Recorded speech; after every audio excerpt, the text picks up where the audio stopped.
Assalamualaikum warahmatullahi wabarakatuh. Perkenalkan, nama saya Susi Nuraini dengan NPM 22411154 dari kelas MNJ 22B.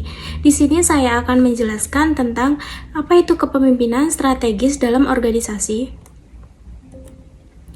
Penentu kinerja organisasi, efektivitas organisasi adalah kemakmuran dan kelangsungan hidup organisasi dalam jangka panjang. Agar lebih berhasil, organisasi harus beradaptasi dengan lingkungannya, memperoleh sumber daya yang diperlukan, dan melakukan operasi dengan cara yang efisien. Pemimpin dapat mempengaruhi kinerja organisasi dalam beberapa cara, termasuk keputusan tentang strategi komparatif, sumber daya manusia, dan program manajemen sistem dan struktur organisasi. Next, strategi kompetitif. Pemimpin merumuskan strategi kompetitif dengan menggunakan perilaku yang berorientasi pada perubahan seperti menilai ancaman dan peluang, mengidentifikasi kompetensi inti, mengusulkan strategi inovasi, dan mengevaluasi strategi alternatif.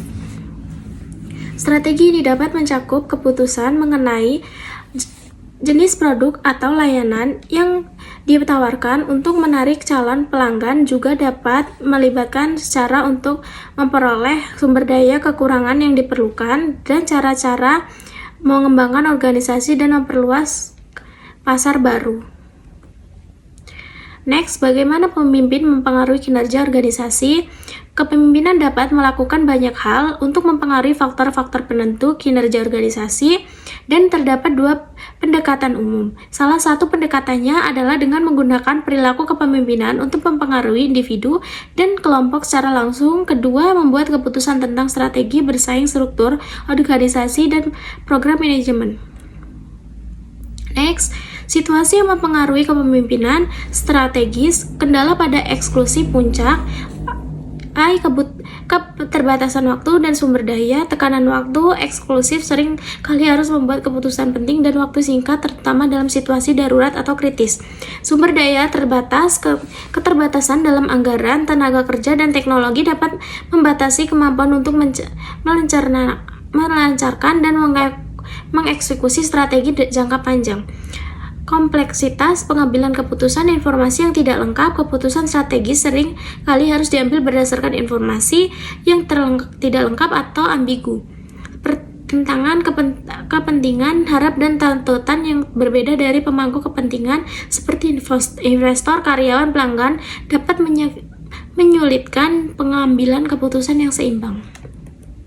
Next, budaya organisasi. Budaya suatu organisasi terdiri dari asumsi, keyakinan, dan nilai-nilai bersama bagi para anggotanya.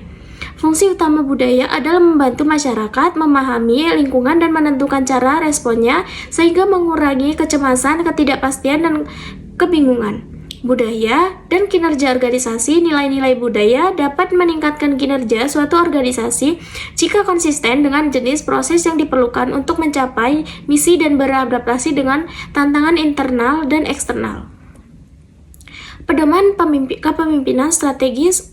Yang pertama, menentukan tujuan dan prioritas jangka panjang. Yang kedua, menilai kekuatan dan kelemahan saat ini. Yang ketiga, identifikasi kompetensi inti.